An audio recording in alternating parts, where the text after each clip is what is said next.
Hello, listeners. Look at your podcast. Now look at me. Back at your podcast. Now back to me. Sadly, your podcast is not me, but if it stopped talking about stupid topics and switched to talking like the TV guys, it could sound like me. Look down. Back up. Where are you? You're in a Mike Schur show with the podcast your podcast could sound like. Look down. What's in your hand? Back at me. I have it. It's trivia that no one even cares about. Look again. That trivia is now diamonds. Anything is possible when your podcast sounds like the TV guys. Mr. Ed is a horse. And then you can do do. I love when you give me more editing to do. You don't have to add that part. Or I could just leave this part in too. Or you could also leave this part in.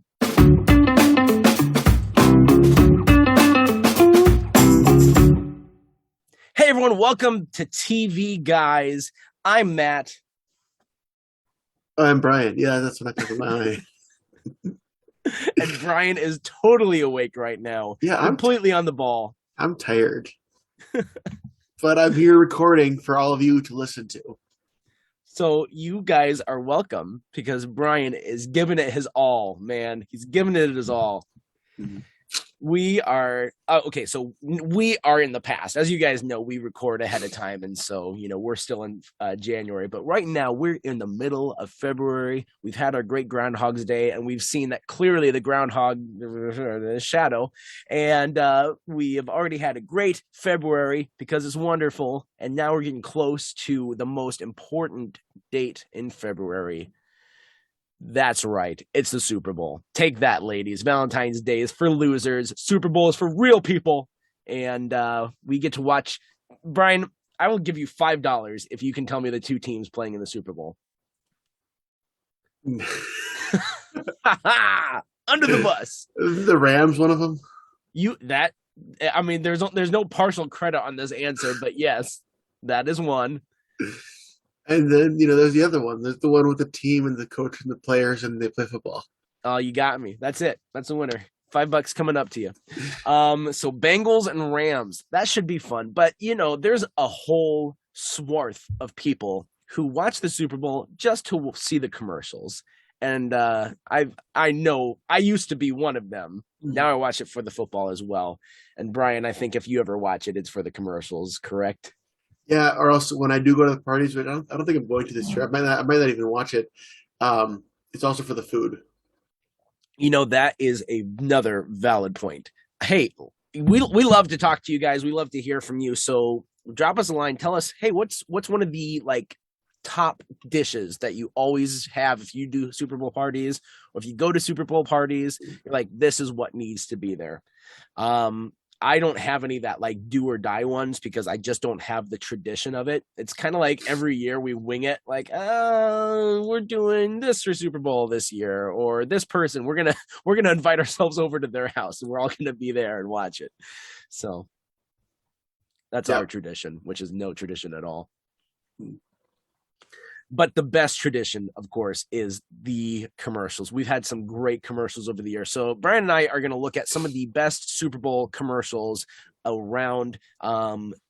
As you heard, one of the ones that I brought up, that's just a great way to jump into it, was back in 2010 for Old Spice. So there was that Old Spice commercial about the man your man could smell like.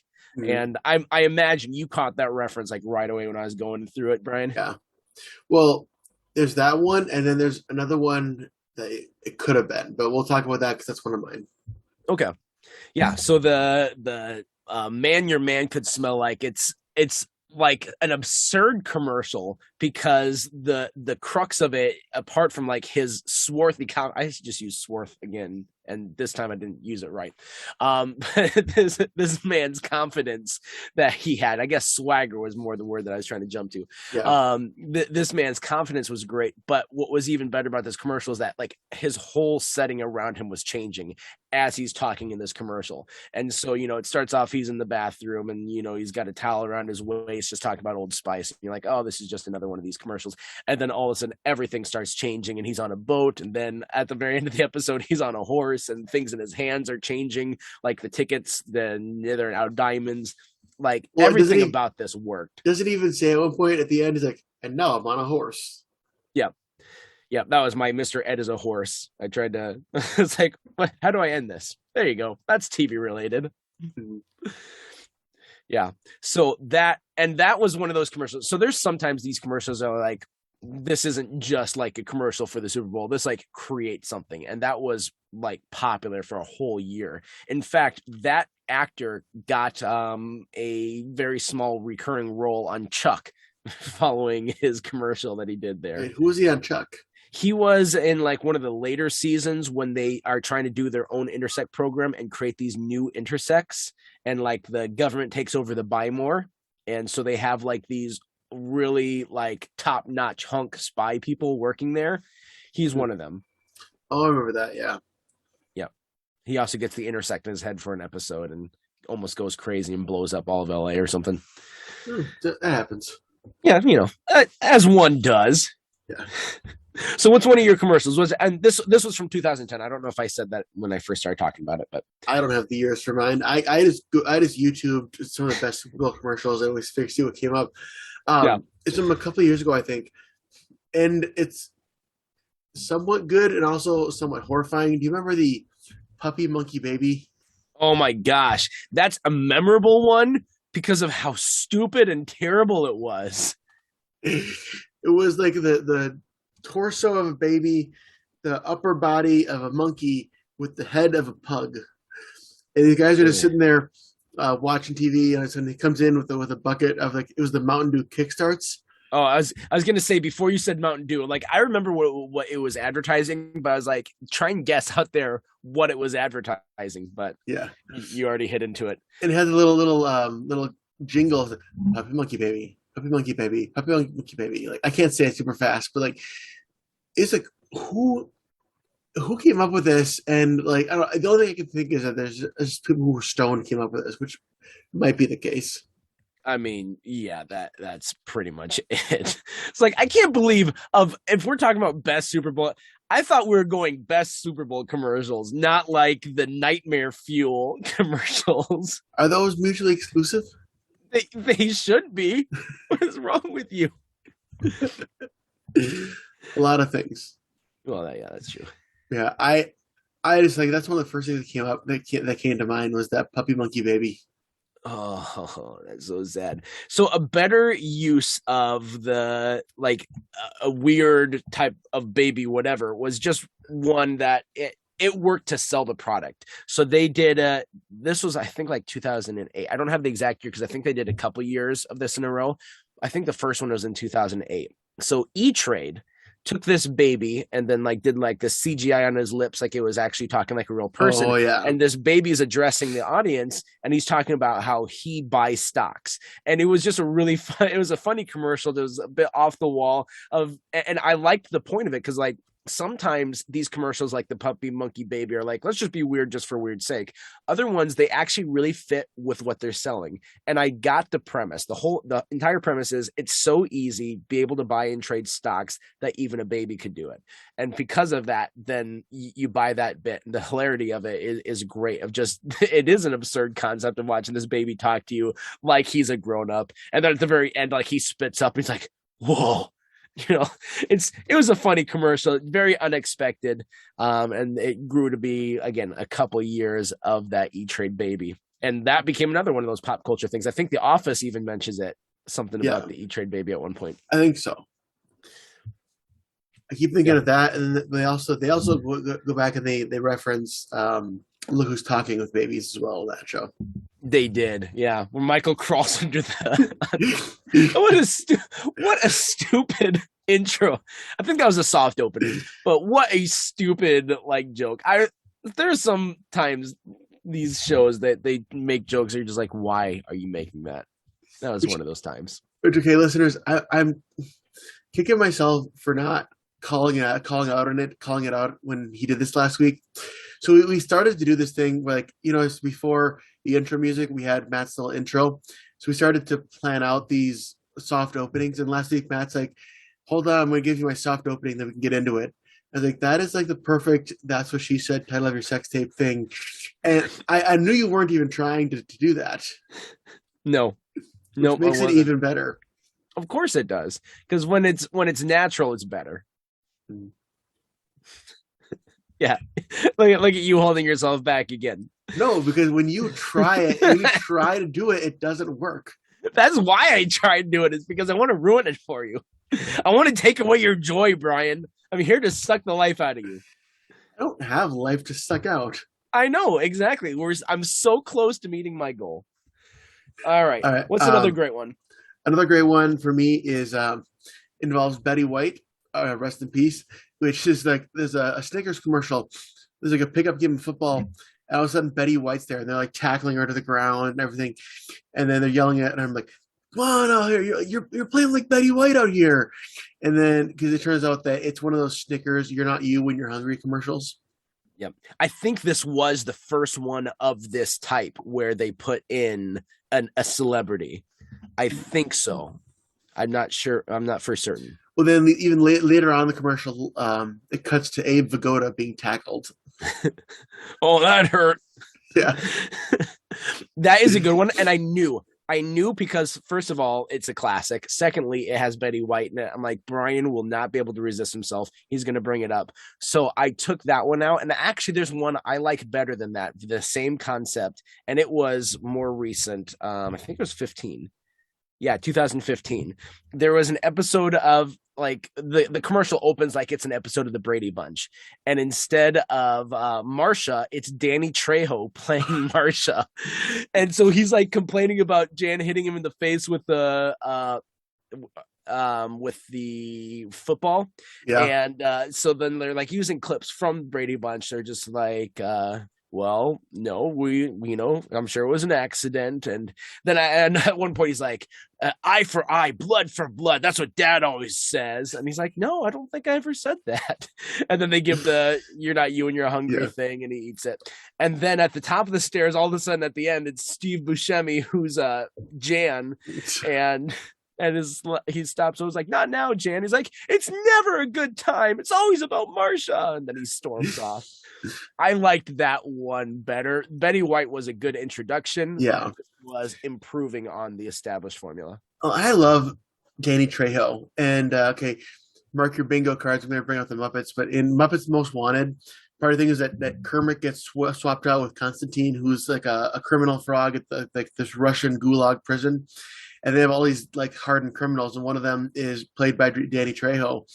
And then at one point, like they're all like at night saying goodnight to each other, and they're like, "Good night, good night, good night," and with all like their character names. And then it says, "Good night, Danny Trejo." Like, no, his character name is just Danny Trejo.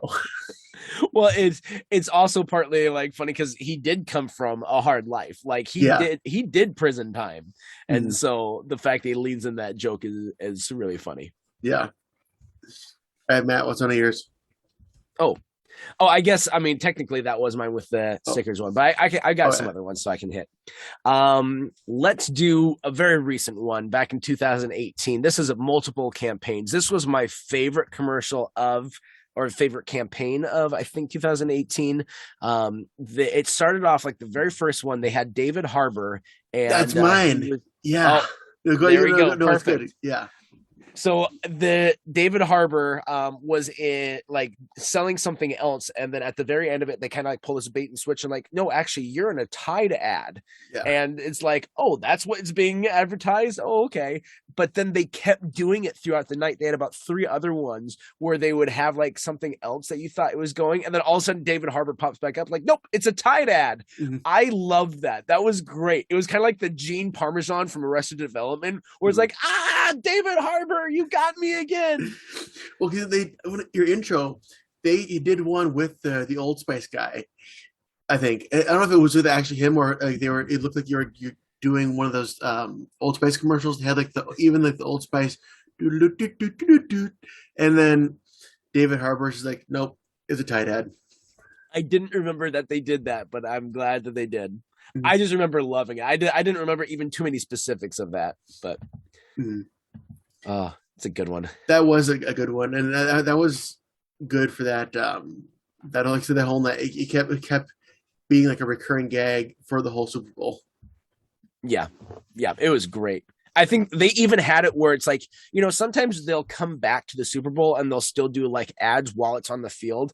And they'll, like right when they come back, it's like, Super Bowl brought to you by so and so or whatever. And they again did it with that when they came back to the Super Bowl, where it's like, welcome back. And it's a Tide ad. They even did that at the bottom of the scrolling thing. So Well, they committed to the bit, they man. did. Oh, since you have that one, I can bring up. I think you have to bring up some of the old classics. I think Yep. this is probably the oldest one we're going to go back to, which is the Budweiser Frogs. Was that on your list? It's good to bring it up, but actually, I have one that's older than that. Okay. But yes, but just because we're talking about classics, it's not even one that I'm like, oh, I love this commercial. It's just like this is the classic one. So, I think I but might yeah, have talked about Budweiser with that one. frogs. But yeah, Budweiser Frogs. Obviously, I mean, if you don't know what I think everyone listening probably knows what we're talking about. The frogs that are sitting there and they're croaking. They're like, Bud, Wise, and that's it. Just, it's. I think some of the best classic ones don't need a lot of premise or celebrities. It is Frog saying Budweiser. That's it. Yeah. And you're just like, well, what's so great about that? It's like, you can't explain it. It's just, yeah, it's one of those you had to be there, and then everyone loved it. And there's like shirts about it. Like there is so much merchandising off these stupid frogs, and then they continued these ad campaigns with the Budweiser frogs. They're like mascots for years. Oh yeah. Well, it became like I said. It's so ubiquitous that even without like mentioning it for years, people, like most of our listeners probably know what we're talking about already. We don't have to explain it that much. Yeah. And Budweiser has always been pretty good about advertising, and they did really good virally in like the 90s and the 2000s with the Budweiser frogs, and then transitioned into the Was Up guys. Mm-hmm. So yep, that was the other one I was gonna say. I'm guessing that was the other one that you were gonna mention. I was actually gonna like, we have to mention that one to mention another one I was gonna say, because Okay. there was one that they ended up parodying the What's Up guys, but they had like all these people that were like talking through the like kind of like the Was Up, but they were like foreign almost. It was like, what are you doing? I don't know. What are you doing? And it's just like, or maybe it was how are you doing or something Mhm. like that. And so it was just like very clearly trying to be like that, but it was just so off. Like, how are you doing? And then there's the guy doing, and like everyone's like holding it out at the end, like they did with the Was Up. And then like the commercial half ends because then it cuts to the guys, the Was Up guys on the couch watching this, and they look at each other like, what are we watching? And I love the self-referential humor of that. Yeah. No, thank you. I think Was Up and the Budweiser Frogs are like the two king classics of the They Super are. Bowl commercials. There's Absolutely. certain companies that normally have good ads. Doritos usually has a good ad, at least one. Car Yep. commercials and beer commercials. I think those are the big three for memorable ads. Yeah, it's kind of funny because like I know Doritos constantly puts out quality. I love the Doritos ads, but I don't actually have any specific ones on my list here. I don't either, but I mean, I just remember. I remember noting Doritos commercials in previous years. Yeah. If that makes sense. So there's one from 2003 that I really love from Reebok. It's like this law office building, and this guy's talking about like how their productivity has increased ever since they hired kind of as an office manager, offensive linebacker or defensive linebacker Terry Tate. And so there's someone coming back from break holding coffee. He's walking out like into the cubicle area. All of a sudden he gets trucked from the side, hit by Terry Tate, and Terry standing over him. Like, think of Terry. If you don't know who Terry Tate is, think of like Terry Crews. You get the Yeah. visual with that. Like Terry standing over him, like, break ended 15 minutes ago, Carl. What are you doing? And like runs off. And then like it just keeps showing this guy terrorizing. Like he picks up someone and like chucks him across the room into another cubicle at one point, and then he tackles someone else. Is like, you forgot the cover sheet on the TPS reports. And he's just like over the top in their face. And I just loved it. And the guy's like still talking like, yeah, our productivity has increased. It's been great having Terry here. Just like mundane, normal. Like I loved everything about that commercial. Yeah. That commercial kind of made me think of like the short-lived recurring character on Scrubs, Johnny the tackling Alzheimer's patient. Remember that? Yes, Johnny's not quite as physical, but Yeah. Yeah, he would come Um, out of nowhere. the only other one I remember marking was do you remember? I think it was last year, the year before. They had the Smart Park commercials. It was like the big everyone with the Boston accent. They had like John Oh yeah, Krasinski and Rachel Dratch, and was Chris Evans in that Chris too? Evans. Yep. And like Smart Park, it's that's how everyone was talking about it. Yeah, that was a good commercial.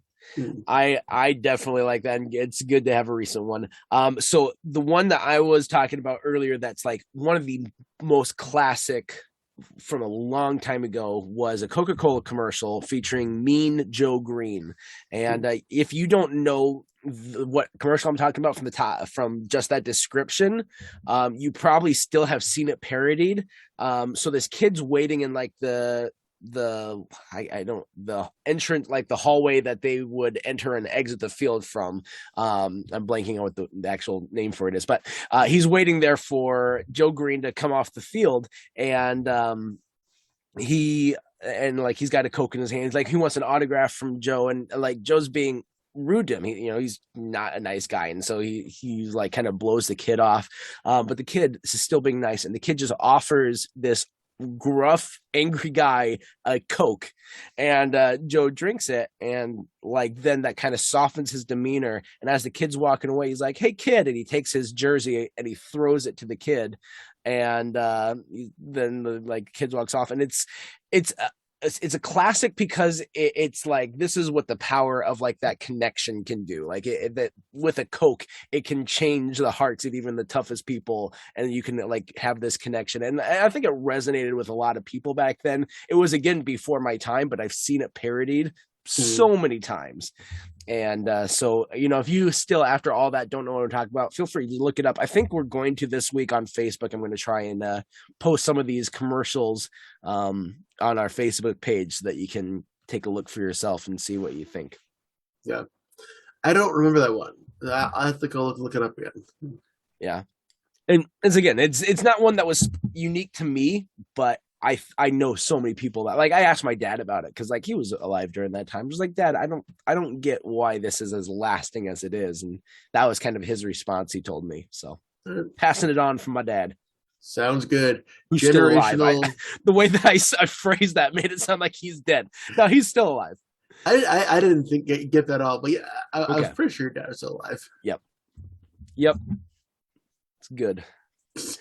I think that's all that I've got, actually. I think me too. I think this might be a shorter episode, but it's like a Super Bowl commercial. It's pretty short. You know what? This isn't even a podcast. It's a Tide ad. Wait a second. By the way, I already decided I'm not going to edit in the sound. I'm going to keep our doo-doo-doots in. I think it's funny. We should do that. I should do that more often. I am the Andy Bernard of any like office that I'm ever at. I'm definitely an Andy. But wouldn't Andy come up with his own thing? I don't think so. Really, because Reddit doo-doo was Andy's thing. He didn't steal that from someone else. I didn't steal it from someone else either. I am Andy. I'm Andy freaking Bernard. I'm gonna go punch a hole in some drywall. Well, I think the most Andy Bernard thing to do would be to jump into trivia. No, that's an Oscar thing to do. No, I know, but it was my segue to get to trivia. You're welcome. No, I understand. So trivia. What was the trivia that we had last week, Brian? It was your question. Yeah, last week I talked about the Super Date episode of How I Met Your Mother, and I said who was the celebrity guest who Barney was trying to score a date with, and the celebrity guest was Jennifer Lopez. So J Lo was on How I Met Your Mother for an episode. J Lo. I am planning on actually seeing her new movie, Marry Me, pretty soon. I was telling Brian about this last week when we were talking about J Lo. I'm not specifically like a chick flick guy. I'm not like, ooh, rom com, I want to go see it. But this was a movie. I saw the premise. I'm just like, it is absurd. It's definitely an escapist type movie, but there's something about it that just seems to appeal to me. Maybe it's Owen Wilson. I do like Owen Wilson a lot. Maybe that's what's drawing me to this movie. But I plan on seeing that with my wife. So, and not complaining. It's going to be great. Unless it's a terrible movie, then I'll just be like, oh, this is why I don't watch these. Okay. So The win-win. So this week, the trivia question has to do, of course, with Super Bowl commercials. There was a Super Bowl commercial back in 1992 that spawned or inspired a movie following it a couple years later. I Huh. can't really say anything else about this to narrow it down because I think if I said anything about it, it would tell you exactly what it is and what movie it is because it's a popular movie. But what 1992 commercial inspired a movie a few years later? I don't know this one. You'll know it once I start to explain the commercial after we're done talking here. It's in 1992, so if it's a couple years later, it's to be a 1994 movie. I know there's a couple of big movies that came out that year. Yeah. So, also next week we've got a good buddy of mine, Jeff Tharp from the Elijah Fire YouTube program that he's going to be on here with us, and so it's going to be really exciting. We're going to be talking about the Book of Boba Fett, and it's getting good. Nice. Again, we're have January 31st, so it's heating up. It's getting good. I'm excited to see where it goes, and we'll talk about it. And then we got some other. I've definitely already watched Boba Fett and will not watch all of it before we record next week. Definitely.